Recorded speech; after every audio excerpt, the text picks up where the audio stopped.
देखो यहाँ पर भी लगा हुआ है कैनवास या फ्लेक्सिबल कनेक्टर, ठीक है। यहाँ से यानी कि कुछ वाइब्रेशन भी होगा, हिले डुलेगा भी तो कोई फर्क नहीं पड़ेगा ऊपर के बॉडी पे, ठीक है। यहाँ से आया, आगे में गया, लगा हुआ है डैम्पर। इस डैम्पर को ओपन कीजिएगा, हवा जाएगा, क्लोज कीजिएगा, हवा रोक देगा, ठीक है। यहाँ से तो उसके बाद यहाँ पर लगा हुआ फिर से फ्लेक्सिबल कनेक्टर। क्यों लगाया गया है? क्योंकि डक्ट को इक्विपमेंट से कभी भी डायरेक्ट कनेक्ट नहीं किया जाता है, उसके लिए फ्लेक्सिबल कनेक्टर का इस्तेमाल किया जाता है। जो भी डक्ट के जरिए ठंडा हवा जा रहा है वो गया यहाँ से, अब सब जगह रूम के अंदर सप्लाई डक्ट के माध्यम से गया, ठीक है। कमरे में गया, कमरे में हवा गर्म हुआ, उस गर्म हवा को फिर से आरएडी डक्ट के मदद से फिर से ले करके यहाँ से आ जाएगा, समझ में आ गया। और ये टाइप साइकिल हमारा चलते रहेगा। अब बात है सेंसर का। इसमें जनरली 5 सेंसर लगा हुआ है। यहाँ पे देख रहे हो जो सेंसर लगा हुआ है, यहाँ से जो गया हुआ है, इसको बोलते हैं रिटर्न एयर टेम्परेचर सेंसर। क्या बोलते हैं? Return air temperature sensor. यहाँ पे जो लगा हुआ है suction line sensor. Suction return यानी कि जो गर्म हवा जा रहा है, बोले थे ना एचयू में जो गर्म हवा जाना चाहिए, रिटर्न एयर डक्ट कमरे से जो गर्म हवा, उसका टेम्परेचर कितना होना चाहिए? आने वाला 28 डिग्री सेल्सियस। उसी टेम्परेचर को मॉनिटर करने के लिए यहाँ पे लगाया गया है 28 डिग्री सेल्सियस।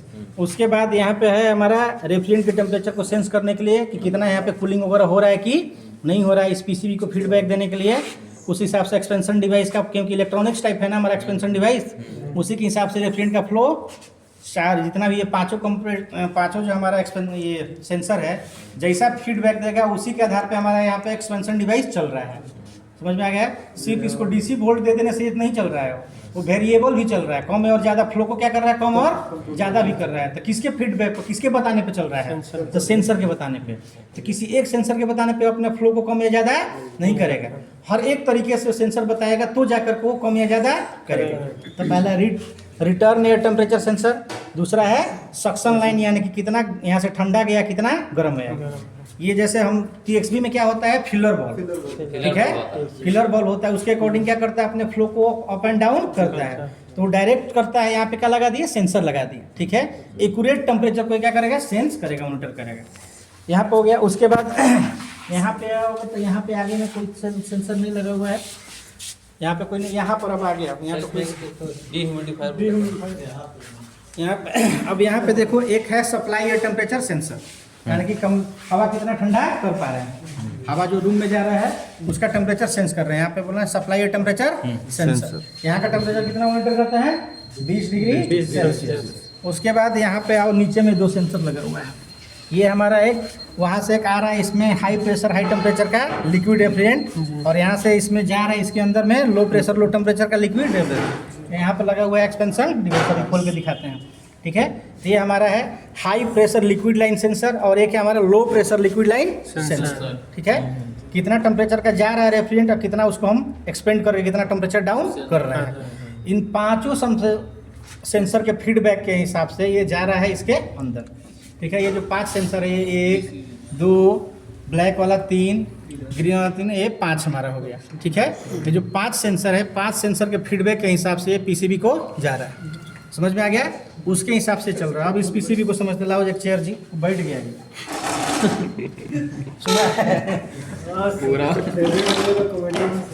ना, बढ़िया कॉमेडियन है, बढ़िया बुर्बक है का रे। हाँ, बढ़िया सवाल कर देता है तो बुखार लगल। अब ये हमारा हो गया। अब हमको इसमें चलाने के लिए हमको इसको भी चलाना है, ठीक है। तो इसको चलाने के लिए, अब इस पीसीबी को चलाने के लिए भी चाहिए। यहाँ पे इसके अंदर क्या है, एचयू के अंदर क्या चीज़ है जो इसको चला सकते हैं, ब्लोअर मोटर है, ठीक है। तो जनरली हम एचयू को हम क्या बोले थे, एचयू को किस सिस्टम के जरिए ऑपरेट करते हैं, एचयू को जिस सिस्टम के द्वारा हम चलाते हैं, ऑपरेट करते हैं, उसको क्या नाम, क्या नाम है, डीडीसी पैनल, पीएलसी, बीएमएस या SCADA, ठीक है।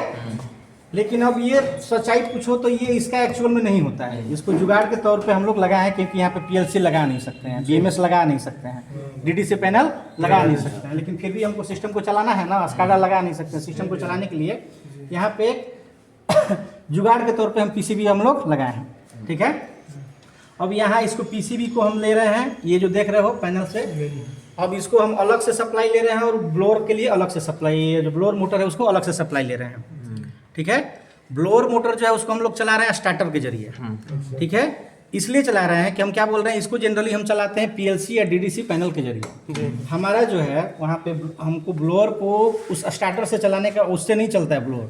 नौबत इसलिए आ गया, उसको हम कॉन्ट्रैक्टर से चला सकते हैं, कॉन्ट्रैक्टर से चला सकते हैं, क्योंकि 3 फेज है, कोई दिक्कत नहीं है। कॉन्ट्रैक्टर 3 फेज का कॉन्ट्रैक्टर लगा देंगे, आराम से चल जाएगा।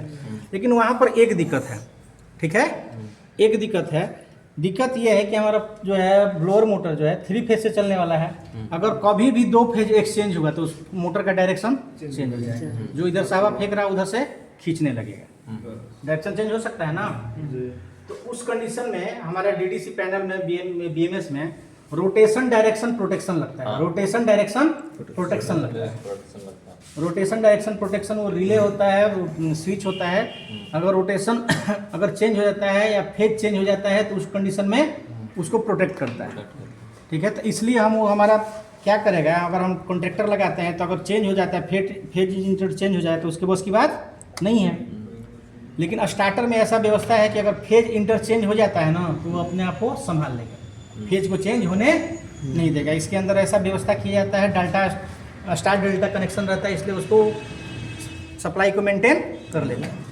इसलिए हमारा यहाँ मजबूरी है कि इसको हम कॉन्ट्रैक्टर के जरिए ना चलाकर, यानी कि इस पीसीबी के जरिए ना चलाकर हम उसको डायरेक्ट चला रहे हैं स्टार्टर से, यानी कि इसका उसका कोई लेने देना नहीं है। समझ में आ गया? वो अलग चल रहा है और ये हमारा अलग चल रहा है। इसके जरिए क्या चला रहे हैं, इसके जरिए हम सिर्फ चला रहे हैं, यहाँ से हम लाए, यहाँ से पावर इनपुट दिए, यहाँ पे लिखा हुआ है फेज और न्यूट्रल, ठीक है, और यहाँ पे दे दिए बॉडी, ठीक है। अगर हमको इसके जरिए चलाना होता कॉन्ट्रैक्टर के जरिए तो यहाँ से हम लेकर के जाते हैं, ठीक है, लाइन और न्यूट्रल, ठीक है। यहाँ से पंप पैनल, यहाँ से हम लेकर न्यूट्रल, हाई मीडियम लो क्या है, फेज का। हाई मीडियम जो है वो क्या है, फैन आउटपुट, मतलब हाई मीडियम लो है फेज जाता है, फेज जाता है ना। विंडो को वायरिंग भूल गए, फेज जाता है और एक न्यूट्रल, यानी कि तीनों को लूपिंग करके हम मार देते हैं, एक बना देते हैं फेज और इसको न्यूट्रल मानते हैं, लेकर के जाते हैं। और इसके जरिए हम क्या चलाते हैं, कॉन्ट्रैक्टर को सप्लाई देते हैं। कॉन्ट्रैक्टर में हमारा सप्लाई तो वहीं से डायरेक्ट लेते हैं और उसको डायरेक्ट देते हैं 3 फेज, क्योंकि 3 फेज से यहाँ से नहीं ना निकल रहा है। कॉन्ट्रैक्टर को कॉइल को यहाँ से एनर्जाइज करते हैं, यहाँ से जितना बार हम कब जब चालू करना होता है तो कॉन्ट्रैक्टर के कॉइल को सप्लाई देते हैं, सप्लाई पास हो जाता है, ठीक है। और यहाँ से रोकना होता है तो यहाँ पे रोक देते हैं, सप्लाई रिले के जरिए वहाँ पे रुक जाता ना जी। लेकिन अब ऐसा कर नहीं सकते हैं, क्योंकि अगर वहाँ पे हमारा फेज अगर उल्टी पुल्टी मारा तो हमारा ये गया काम से मोटर। समझ में आ गया? इसलिए हम क्या करें, उसको अलग से चला रहे हैं और इसको अलग से चला रहे हैं।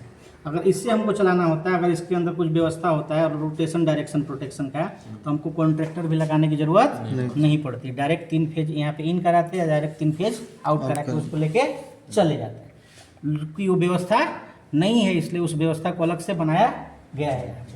अब यहाँ पे हम दे दिए, अब यहाँ से चल क्या रहा है, यहाँ पे गया हमारा फेज। अब इससे हम चला रहे हैं, ये इसको बोलते हैं हम डिस्प्ले या रिमोट भी बोलते हैं। ये चूँकि हमारा रिमोट हो गया, समझ में आ गया? ये हमारा, इसको रिमोट भी बोलते हैं या डिस्प्ले भी बोलते हैं।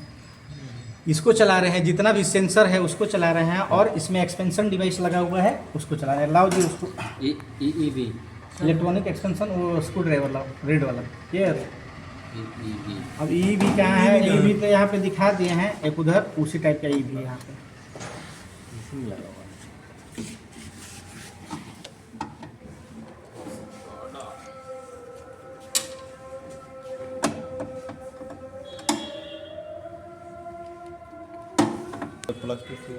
ठीक है,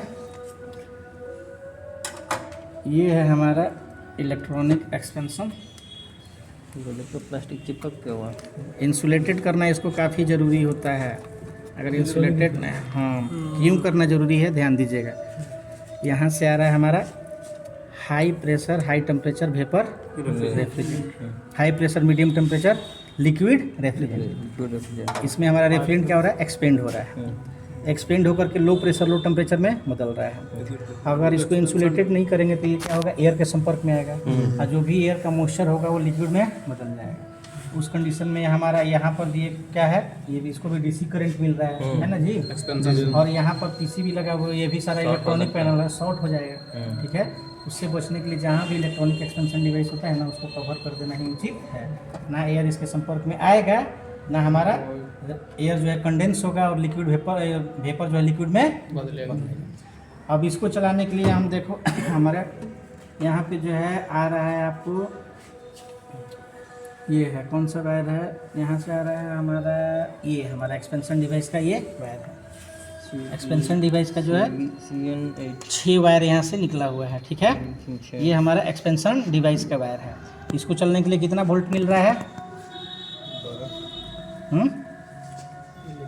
एक्सपेंशन डिवाइस का 3 से लेकर के कुछ था ना, सेंसर बताते हैं 12 से 24 वोल्ट 12 से डीसी। 24 यहाँ पे जो चल रहा है हमारा 12 वोल्ट डीसी पे ऑपरेट हो रहा है एक्सपेंशन डिवाइस। कितना पे? 24 12 वोल्ट पे चल रहा है। 12 वोल्ट। 24 वोल्ट पे भी हो सकता है, 12 वोल्ट पे, लेकिन हम लोग का कितना वोल्ट पे चल रहा है? 12 वोल्ट 12 वोल्ट डीसी पे। 12 वोल्ट जो डीसी दे रहा है, इसको पीसीबी यहाँ से दे रहा है। ये जो लाइन देख रहे हो यहाँ से, इसके जरिए हमारा जा रहा है, इसके यहाँ पे जा रहा आ गया, है, यहाँ से इसके जा रहा है, घूम घाम के पूरा यहीं पे, इधर आ गया। यहीं से जा रहा है। इसको हमारा इसके कॉइल को मिल रहा है, कॉइल एनर्जाइज हो रहा है, इसके अंदर आर्मेचर जो है वो घूम रहा है। जितना तेज घूमेगा उतना तेज रेफ्रिजरेंट जाएगा। तो कब तेज घूमेगा और कब स्लो घूमेगा? तो अब उसकी ये जो 5 सेंसर है, इसके फीडबैक पे ऊपर डिपेंड करता है। ये अगर बोल रहा है कि यहाँ टेम्परेचर ज़्यादा है, तो ये ज़्यादा उसको सप्लाई देगा, ज़्यादा घूमेगा, ठीक है। पल्स उसको ज़्यादा देगा, ठीक है, जिससे के जरिए कि हमारा वो ज़्यादा तेज़ घूमेगा और ज़्यादा हमारा रेफ्रिजरेंट जाएगा। अगर ये इसको फीडबैक दे रहा है पीसीबी को कि नहीं हमारा टेम्परेचर आ गया है, तो उसको हमारा पल्स कम देगा, ठीक है। रोटेशन पल्स को क्या करेगा? कम कर देगा, जिससे कि हमारा जो रोटेट कर रहा है हमारा आर्मेचर ना, वो धीरे धीरे चलने लगेगा, ठीक है। धीरे धीरे चलेगा तो क्या करेगा? कम रेफ्रिजरेंट खींचेगा और कम फीकेगा। क्लियर है? ये हो गया हमारा इसका। अब इसमें भी एक्चुअल में इसका है नहीं, तो इसमें भी अगर मोड वगैरह चेंज करना होगा तो हमारे यहाँ जो देख रहे हो ना, इसके हिसाब से मोड चेंज करेंगे। यहाँ पे लिखा हुआ है सब चीज़, इसका क्या डिफिनीसन होता है। यहाँ पे देखो सारा चीज़ का लिखा हुआ है, क्या इसका एरर कोड हो रहा है, एरर कोड इंडिकेशन, ठीक है। एरर कोड एंड इंडिकेशन, ये सब क्या है? क्या इसका एरर कोड हो गया। ये दोनों लाइन देख रहे हो, एरर कोड हो गया। और उसके बाद जितना भी ये हमारा हो गया, उसका डिफिनीसन सब चीज़ का लिखा हुआ है ईच अदर, और उसका ये वायरिंग डायग्राम है, ये देख रहे हो ना, ये सबका क्या है? Wiring diagram. अब इसको जैसे जैसे आगे पढ़िएगा समझिएगा, ये सारा चीज़ समझ में आएगा। इस वायरिंग डायग्राम को ध्यान दे करके करना पड़ेगा हमको सारा इसका कनेक्शन। तो सब में लिखा रहता है, डीसी में रहता है, ठीक है। एरर कोड इस सब में रहेगा, इस सब में, इस सब का एरर कोड इसी में आएगा, ठीक है ना। इस सब का एरर कोड जनरली मोबाइल से भी नहीं मिलता है, क्योंकि कौन सा पीसीबी है, किस कंपनी का पीसीबी है, किस सिस्टम का है, आपको नहीं मालूम है।